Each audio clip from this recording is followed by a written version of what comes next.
My name is George Stern, and on behalf of Deafblind Citizens in Action, I'd like to thank you for coming out tonight. You are literally eating and drinking to our health and continued existence as an advocacy organization. So eat, drink, and make merry, while I tell you a story of a dream realized and a change enacted. Who are we? Well, let's actually start with who we were.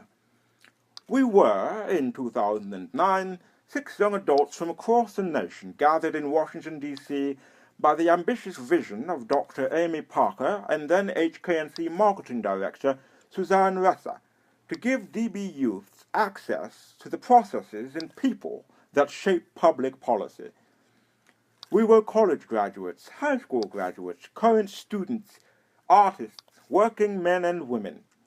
We each represented different points on the continuum of deafblindness. The intentional part of that experience was astonishing enough. Learning about specific laws and agencies that impact the disability community, visiting with lawmakers, visiting the D.C. headquarters of the International Jones Day Law Firm. We even got to meet President Obama. But yet more astonishing was the experience of having accessibility be a first thought and not an afterthought, of having our voices valued and attended to, whether be they signed or oral or typed. I cannot begin to convey the sense of empowerment, the sense that I matter that came with this experience. And then there were 12. In the summer of 2010, the 6 pioneers of the program, which was now called Deafblind Young Adults in Action, returned as mentors to a new cohort of 6, which included DBCA's future first president, Musei Jebra, and our future vice president, Haben Germer. The novelty of empowerment remained, and was enhanced by the joy of sharing with others. Besides, there was just so much happening. The 21st Century Communication and Video Accessibility Act was mere months from becoming law, and we were on Capitol Hill making sure our community wasn't forgotten. I remember getting back to our home base at Gallaudet University after a busy Friday morning, only to receive an urgent call to a last-minute appointment with a legislative assistant who wanted to discuss assistive technology with us. So it was back on with the dress shoes and off to the Hill again. It was that kind of week.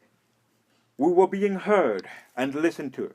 Accessibility was a first thought and not an afterthought. Not incidentally, Musei Jebra was on hand for the signing of the CVAA into law, after which a broad cross-section of former participants decided we'd like to formalize and continue the empowerment work of DBYAA in our community. Thus, in 2012, Deafblind Citizens in Action was born, incorporated in 2013. Our mission? To empower people who are deafblind through education, technology, and legislation, and to ensure that deafblind persons have a strong political voice so they may lead productive lives with equal opportunity. Currently, we're preparing to mobilize on several fronts, including a DBYAA class in 2016. We're in the midst of designing a nice new 21st century learning package for them, developing our outreach capacity and public profile, and much else that's necessary for us to be effective for our community. Tonight, each of you is contributing to this. For the past 3 years, CAAG has been contributing to DBYAA/DBCA, both directly and indirectly.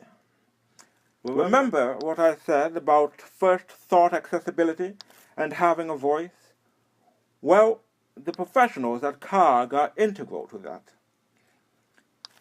When you're having constitutional convention level discussions on bylaws for your nascent organization, or presenting on sensitive policy issues before potentially hostile legislators, or sharing your DB experience with federal agency bigwigs. Nothing will do but the best, and CAAG has provided us with the best. Flexible, knowledgeable, professional, and all-around wonderful people. We're deeply grateful to CAAG for this fundraising effort and for the greater partnership of hours volunteered with DBYAA and DBCA. Thank you for helping us find our voices, which we now use in service to our community.